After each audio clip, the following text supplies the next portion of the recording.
नमो भगवते वासुदेवाय। श्रीशुक उवाच मनुर्विवस्वतः पुत्रः श्राद्धदेव इति श्रुतः सप्तमो वर्तमानो यस्तदपत्यानि मे शृणु। इक्ष्वाकुर्नभगश्चैव धृष्टः शर्यातिरेव च नरिष्यन्तोऽथ नाभागः सप्तमोदिष्ट उच्यते। करुषश्च पृषध्रश्च दशमो वसुमान् स्मृतः मनोर्वैवस्वतस्यैते दशपुत्राः परन्तप। आदित्या वसवो रुद्रा विश्वे देवा मरुद्गणाः अश्विना वृभवो राजन्निन्द्रस्तेषां पुरन्दरः। कश्यपोत्रिर्वसिष्ठश्च विश्वामित्रोऽथ गौतमः जमदग्निर्भरद्वाज इति सप्तर्षयः स्मृताः। अत्रापि भगवज्जन्म कश्यपाददितेरभूत्। आदित्यानामवरजो विष्णुर्वामनरोपधृक् संक्षेपतो मयोक्तानि सप्तमन्वन्तराणि ते। भविष्याण्यथ वक्ष्यामि विष्णोः शक्त्यान्वितानि च। विवस्वतश्च द्वे जाये विश्वकर्मसुते उभे संज्ञाछाया च राजेन्द्र ये प्रागभिहिते तव। तृतीयां वडवामेके तासां संज्ञासुतास्त्रयः यमो यमे श्राद्धदेवश्छायायाश्च सुतान् शृणु।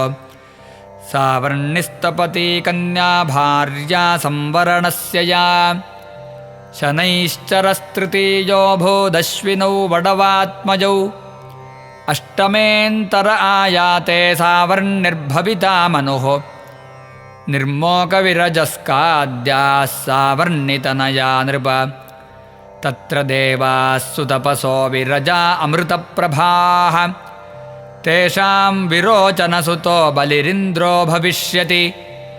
दत्त्वेमां याचमानाय विष्णवे यः पदत्रयं राद्धमिन्द्रपदं हित्वा ततः सिद्धिमवाप्स्यति। योऽसौ भगवता बद्धप्रीतेन सुतले पुनः निवेशितोऽधिके स्वर्गादधुनास्ते स्वराडिव। गालवो दीप्तिमान् रामो द्रोणपुत्रः कृपस्तथा ऋष्यशृङ्गः पितास्माकं भगवान् बादरायणः। इमे सप्तर्षयस्तत्र भविष्यन्ति स्वयोगतः। इदानीमासते राजन् स्वे स्व आश्रममण्डले। देवगुह्यात् सरस्वत्यां सार्वभौम इति प्रभुः स्थानं पुरन्दरात् धृत्वा बलये दास्यतीश्वरः। नवमो दक्षसावर्णिर्मनुर्वरुणसम्भवः भूतकेतुर्दीप्तकेतुरित्याद्यास्तत्सुता नृप। पारामरीचिगर्भाद्या देवा इन्द्रोद्भुतस्मृतः द्युतिमत्प्रमुखास्तत्र भविष्यन्त्यषयस्ततः। आयुष्मतोऽम्बुधारायामृषभो भगवत्कला भविता येन सम्राद्धान् त्रिलोकीं भोक्ष्यतेऽद्भुतः।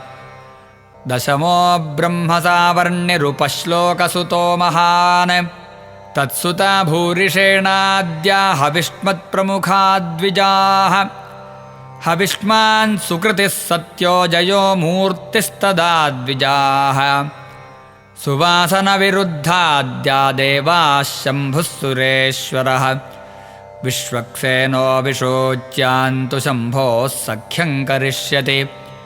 जातस्वांशेन भगवान् गृहे विश्वसृजो विभुः।